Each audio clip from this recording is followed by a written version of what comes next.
레위기 1장입니다. 레위기 1장 3절부터 9절 말씀 보겠습니다.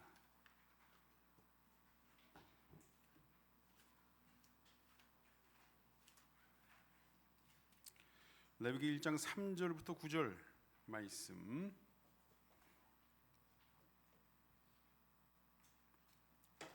다 찾으신 줄 알고 제가 봉독하겠습니다. 그 예물이 소의 번제이면 흠없는 수컷으로 회막문에서 여호와 앞에 기쁘게 받으시도록 드릴지니라. 그는 번제물의 머리에 안수할지니 그를 위하여 기쁘게 받으심이 되어 그를 위하여 속죄가 될 것이라. 그는 여호와 앞에서 그 수송아지를 잡을 것이요 아론의 자손 제사장들은 그 피를 가져다가 회막 문 앞 제단 사방에 뿌릴 것이며 그는 또 그 번제물의 가죽을 벗기고 각을 뜰 것이요 제사장 아론의 자손들은 제단 위에서 불을 붙이고 불 위에 나무를 버려놓고 아론의 자손 제사장들은 그 뜬 각과 머리와 기름을 제단 위에 불 위에 있는 나무에 버려 놓을 것이며 그 내장과 정강이를 물로 씻을 것이요 제사장은 그 전부를 제단 위에서 불살라 번제를 드릴지니 이는 화제라 여호와께 향기로운 냄새니라. 아멘. 여러분, 레위기 시작했습니다. 구약의 히브리어 성경은 이 첫 글자를 따서 지었다고 했습니다. 창세기는 베레쉿, 그래서 태초에라는 의미고, 출애굽기는 이름들, 그리고 레위기는 뭐라 그랬죠? 와이크라. 그리고 그분이 뭐라고요? 부르셨다. 레위기는 그리고 그분이 부르셨다라는 의미예요. 부르셨다. 모세가 영광 앞에서 굳어 있었던 그 자리에서 하나님이 먼저 목소리를 내셨습니다. 누구든지 오라 하셨고, 이건 부르심이 먼저였다라는 겁니다. 그리고 오늘은 부르심에 응답해서 나온 그 자리가 어떤 자리인가라고 하는 것을 지금 보려고 합니다. 오늘 본문 한번 보실게요. 오늘 본문 보시면 지난주 1장 1절 2절까지는 좀 어느 정도 좀 봐줄만 한데, 바로 1장 3절부터 우리가 보통 통상적으로 알고 있는 레위기의 복잡한 그런 내용들 나오잖아요. 그렇죠? 각을 뜨고 뭐 어떻게 하고 뭐 보통 일반적으로 사용하지 않는 단어들이 레위기에서 열거가 되면서 복잡해집니다. 뭐 이런 생각이 좀 들죠. 번제물을 잡는데 왜 이렇게 복잡하고 세밀한가라고 하는 것이죠. 그냥 대충 잡아서 드리면 안 되나 할 수 있는데 절차도 많고 이것저것 순서도 많고 너무 세밀합니다. 안수하고 잡고 또 피 뿌리고 가죽 벗기고 각 뜨고 불 붙이고 나무 벌려놓고 씻고 불 사르고, 이 단계 하나하나가 생략 없이 다 기록이 됩니다. 어떻게 드려야 되는지. 여러분, 안수하는데 의미가 있으면 그냥 안수해버리고 그냥 잘 씻고 더러운 부분들 그냥 깨끗하게 해서 불살라고 올려버리면 되는데, 그 절차나 순서가 왜 이렇게 복잡하게 나열되어 있느냐라는 거예요. 왜 이렇게 복잡하고 세밀하냐, 그걸 일일이 하나하나 다 왜 기록해 놓았느냐. 이것은 형식적인 행위가 되지 않게 하기 위해서입니다. 형식적인 행위가 되지 않게 하기 위해서. 절차가 세밀할수록 각 단계마다 사람들이 신경을 쓸 수밖에 없습니다. 드리는 자가, 이 짐승을 잡아서 하나님께 번제물을, 제물을 바치는 자가 순서 하나하나를 다 경험하면서 자기가 지금 무엇을 해야 되고 무엇을 하고 있는지를 정확하게 생각하고 정확하게 따지지 않으면 안 되는 거예요. 지금 무엇을 하고 있는지를 의식하게 하는 겁니다. 안수하면서 생각하는 것이죠. 짐승을 직접 잡으면서 느낍니다. 가죽을 벗기면서 보는 것이죠. 각을 뜨면서, 내장을 떼면서, 불을 놓으면서 하나하나 자신이 지금 어디에 서 있고 무엇을 하고 있는지를 계속해서 환기시키고 그 일을 신중하게 하도록 합니다. 각 단계 하나하나가 하나님 앞에 나와서 번제물을 올리는 자를 깨닫게 하는 겁니다. 여러분, 예배드리러 온 자를 각 순서마다 정신이 바짝바짝 들게 하는 거예요. 왜 정신 잃으려고 그랬어요 지금? 그런데 이 세밀한 절차 속에서 계속 반복되는 표현이 있습니다.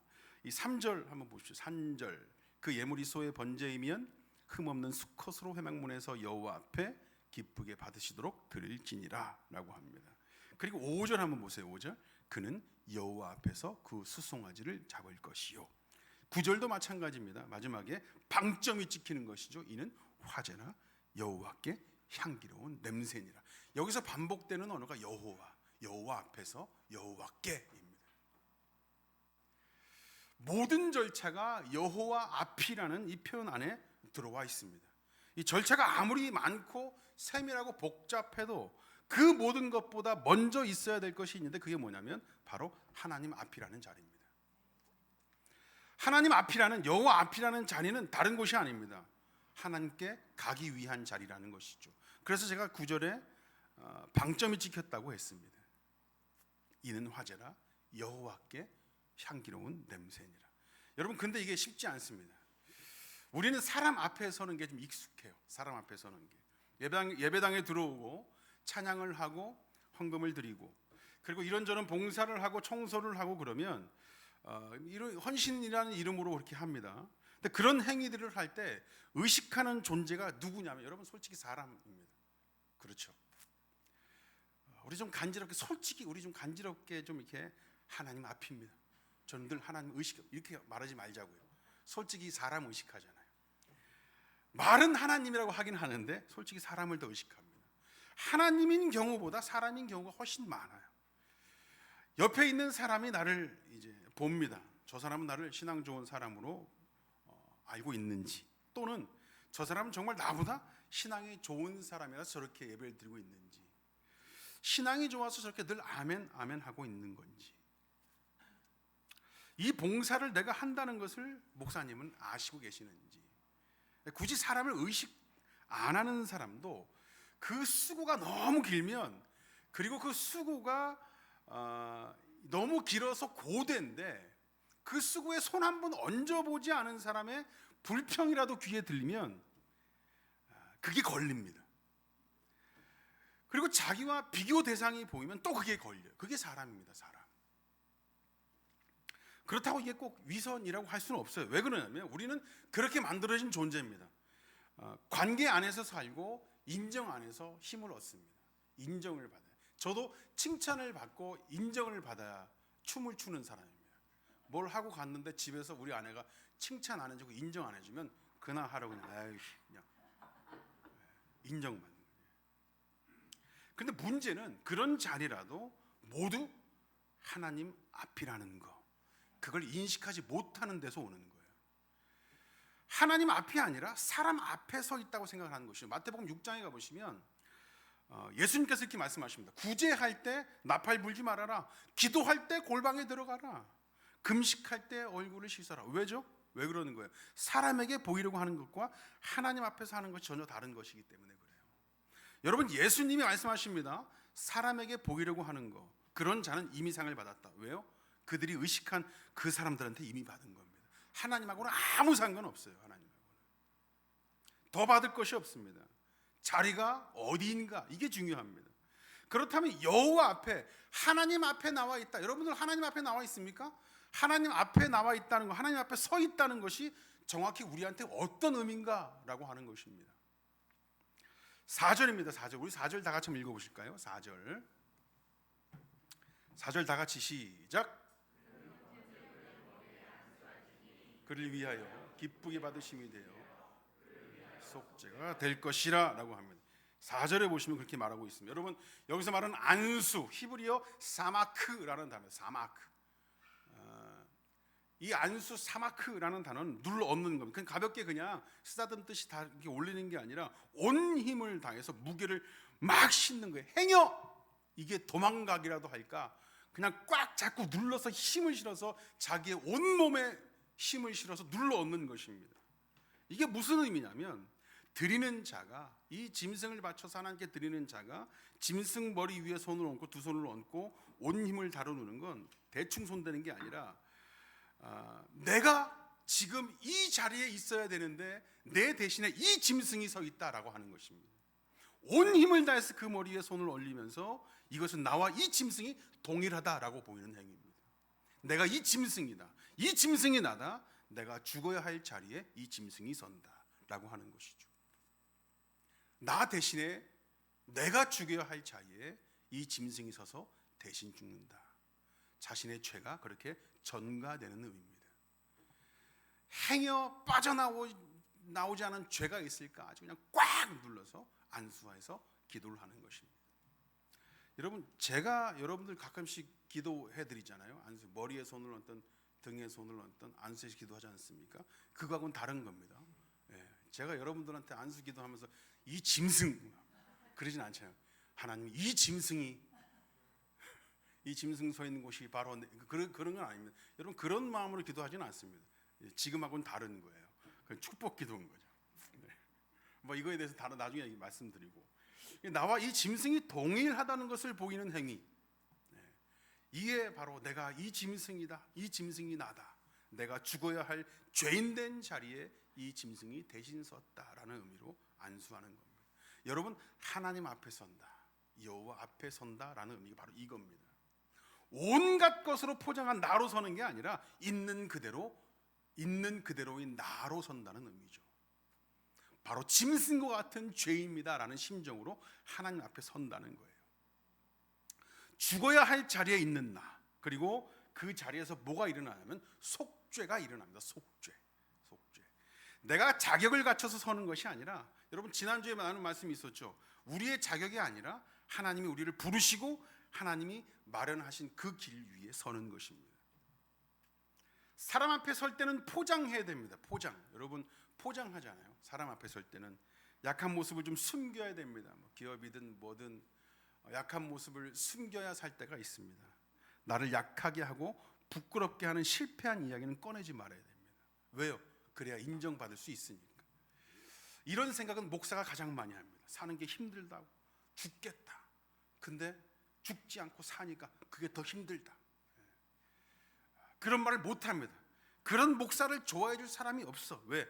위로를 받고 은혜를 받으러 왔다가 목사 죽어가 나가는 소리를 들으면 다 도망갑니다. 사람 사는 게 그렇습니다. 어디 가서 눈물 한번 흘리는 게 그렇게도 쪽팔리고 자존심을 구겨요. 왜 웃어요, 집사님? 이거 좀 더 얘기해서 좀 가슴을 울리고 좀 이렇게 눈물 뽑는 그런 얘기 하려고 하는데 웃으면 어떻게 해요? 자존심. 여러분, 행여 내가 있는 이 위치에서 힘이 실리지 않을까, 힘이 떨어지지 않을까, 그렇게 해서 약한 눈치 한번 못 줍니다. 그런데 여호와 앞에서는 달라요. 있는 그대로 섭니다. 있는 그대로 서는 겁니다. 하나님 앞에서는 그런 겁니다. 번제물에 안수하는 것이 그걸 보여주는 거예요. 내 무게를 짐승 머리 위에 고스란히 싣는 것이고 숨기지 않는 것입니다. 이 짐승이 나고 내가 바로 이 짐승이로소이다 라고 말하는 거죠. 여러분, 그리고 9절입니다. 9절 다 같이 한번 읽어보실게요. 시작.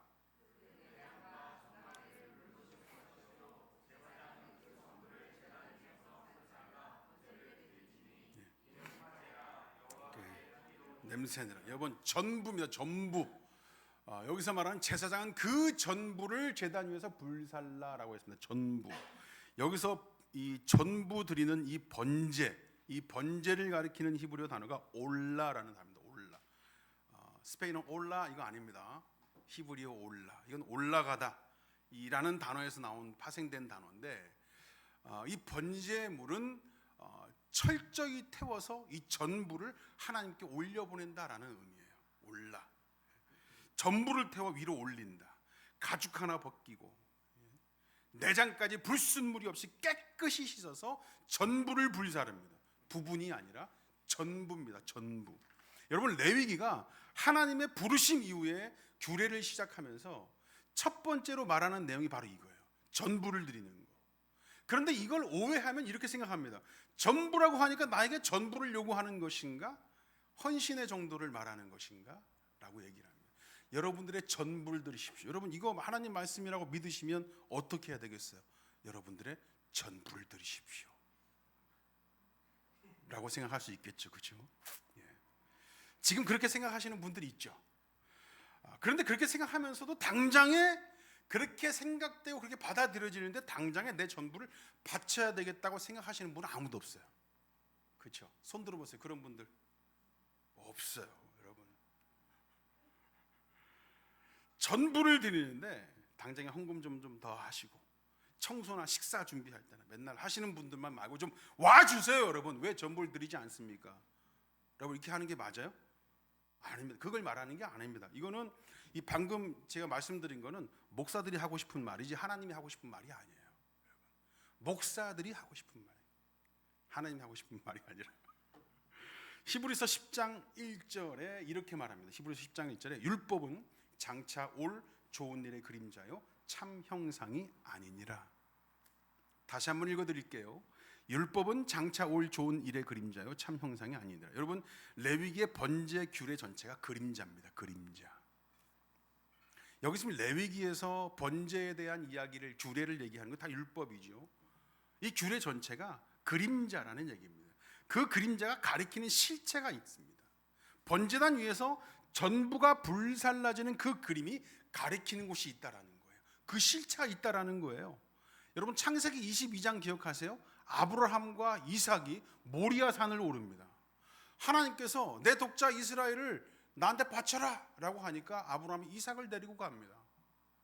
이 속 없는 이 멍청한 이삭은 자신을 잡아야 되는 아버지의 마음도 모르고, 아빠 재물 어디 있어요? 물어본다. 그는 어디 주댕이를 이렇게 때려요. 아버지 마음도 모르고 그렇게 올라간다고요. 결국 이삭을 잡으려고 할 때 하나님께서 아브라함아, 아브라함 부르시잖아요. 막으신 다음에 결국 그 이삭을 위해서 뭘 준비해 주시냐면 순양을 따로 준비해 주십니다. 하나님이 준비해 주신다고요. 아브라함에게 번제물을 바치라고 했는데 결국 아브라함은 지가 준비해서 지가 준비한 번제물을 바치는 걸로 알고 갔는데 결국 하나님께서 기뻐 받으시는 제물을 누구를 통해서 받으시냐면 하나님이 직접 준비하신 순양을 통해서 받으신다고요.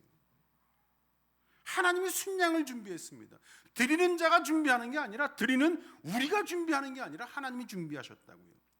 번제단 위에서 전부가 드려지는 이 그림의 실체라는 건 바로 이걸 말합니다. 창세기 22장에서 순양을 준비하셨던 그 하나님이 이 번제물을 준비해 주신다고요. 요한복음 1장 29절에 보라 세상 죄를 지고 가는 하나님의 어린 양이로다 했습니다. 번제물은 죄 지은 우리가 준비하는 줄 알았는데 하나님의 어린 양이로다 한 것처럼 어린 양을 하나님이 준비하셨습니다. 그러니까 번제를 드리되 하나하나 세밀하게 챙겨서 그 전부를 드리는 것은 나의 헌신을 요구하는 게 아니라 하나님께서 직접 우리의 죄를 사하시기 위해 어린 양으로 준비하신, 나를 위해 가죽까지 내장까지 전부를 다 불사르듯 자신의 전부를 통해 나를 살리신 그리스도를 기억하게 하시는 겁니다.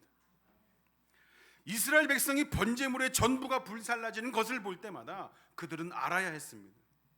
이 번제물이 가리키는 실체가 있다는 걸 알아야 했습니다. 전부를 드리심으로 나를 살리실 분이 오신다. 그 사실을 알아야 되고, 그걸 약속하신 하나님을 알아야 되고, 반드시 그걸 성취하시는 하나님을 알아야 됩니다. 그 그림 앞에 서는 겁니다. 우리가 여호와 앞에서 그분이 전부를 드리셨다는 것을 기억하면서 그 기억 위에서 내가 드리는 것이 응답이 되는 행위가 되는 겁니다. 강요가 아니라 응답입니다. 내가 그것을 기억합니다. 하나님, 내가 그리스도를 기다립니다. 그리스도를 보내주실 하나님을 믿습니다. 그리고 여러분, 이 번제의 마지막에 어떻게 장식이 되냐면 9절 다시 한번 마지막에 보시면, 마지막 문장 보시면 이는 화제라 그러죠. 다 같이 거기서부터 읽어보실게요. 시작. 이는 화제라, 여호와께 향기로운 냄새니라. 향기로운 냄새라고 합니다. 여러분, 이 표현이 레위기에 수십 번 나와요. 수십 번, 20번 조금 안 되게 나옵니다. 거의 모든 제사 규례의 끝에 이 표현이 붙습니다. 근데 여러분, 이걸 오해하지 마십시오. 하나님께서 그의 피조물들로부터 무엇을 더 많이 받아서 더 기뻐 원하시는 게 아니에요. 우리가 뭘 더 해드리자, 하나님을 기쁘게 해드리자 그러면서 더 많이 쌓아놓고 더 크게, 더 풍성하게, 더 예쁘게 해서 하나님께 드리고 하나님 그걸 받으시겠다는 게 아닙니다. 배가 고파서 재물의 냄새를 맡으시는 게 아니에요. 여러분, 시편 50편 보시면 하나님께서 이렇게 말씀하세요. 산림의 짐승들과 뭇 산의 가축이 다 내 것이며 산의 모든 새들도 내가 아는 것이며 들의 짐승들도 다 내 것이로다. 내가 가령 줄여도 내게 이르지 아니할 것은 세계와 거기에 충만한 것이 다 내 것이미로다.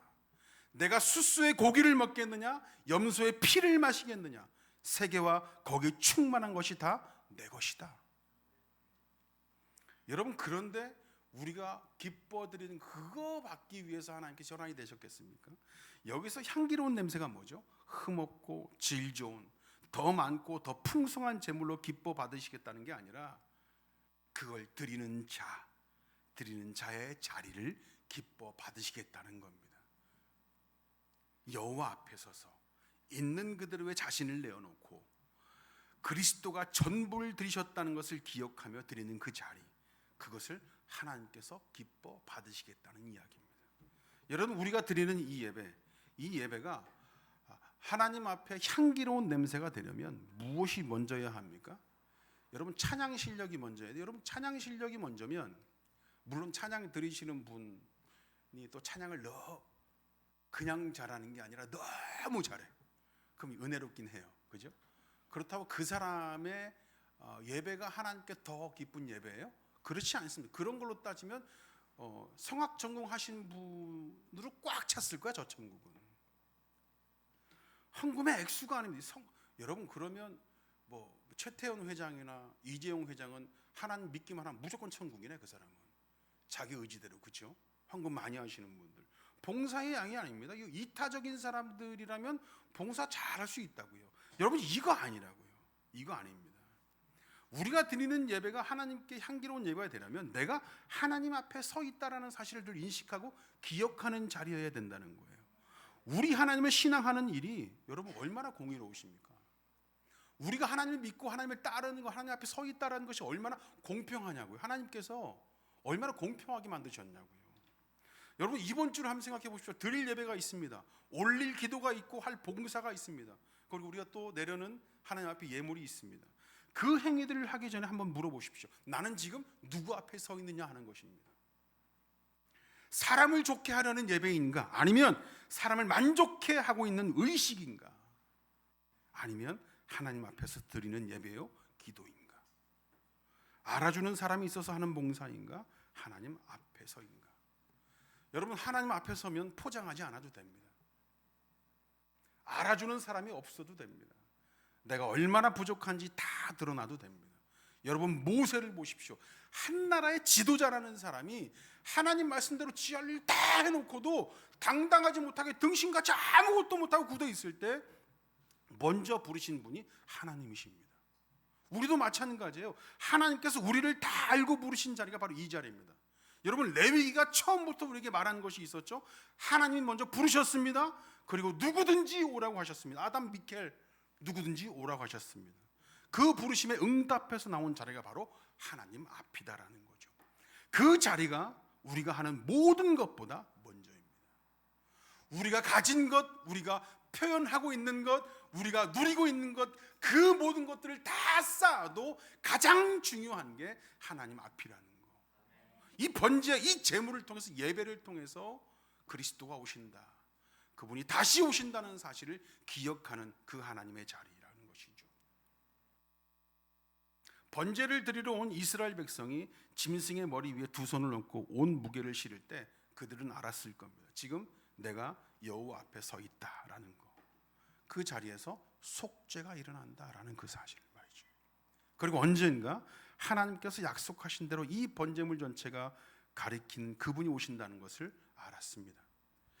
그래서 어떻게 되었습니까? 그분이 오셔서 진짜 우리가 구원을 받았습니다. 구약의 성도들은 번제물을 드리면서 그것을 상기하는 것이죠. 그분이 오심을 기다렸습니다. 구약의 성도들은 약속만 있었던 자들로 번제물을 드리면서 그걸 상기하면서 버티는 거예요. 근데 우리는 여러분 경험했습니다. 경험. 이미 오신 그리스도를 통해서 구원을 받았고 다시 오실 그리스도를 기다립니다. 구약의 성도들보다 우리가 훨씬 더 그리스도의 오심을 더 고대하고 더 확신에 차서 단단해야 되는 이유예요, 여러분. 구약의 성도들은 약속을 받았지만 우리는 경험을 했단 말이죠. 왜 그럴 수 있어요? 하나님께서 우리를 먼저 부르셨기 때문입니다. 우리가 원해서 온 것이 아니라 하나님께서 부르셔 오셨다. 부르심이 우리의 출발이고, 그리고 그 부르심에 응답해서 나온 이 자리, 우리가 선 이 자리가 바로 하나님 앞이라는 사실을 기억하길 원합니다. 기도하겠습니다. 하나님 감사합니다. 예배 가운데 영광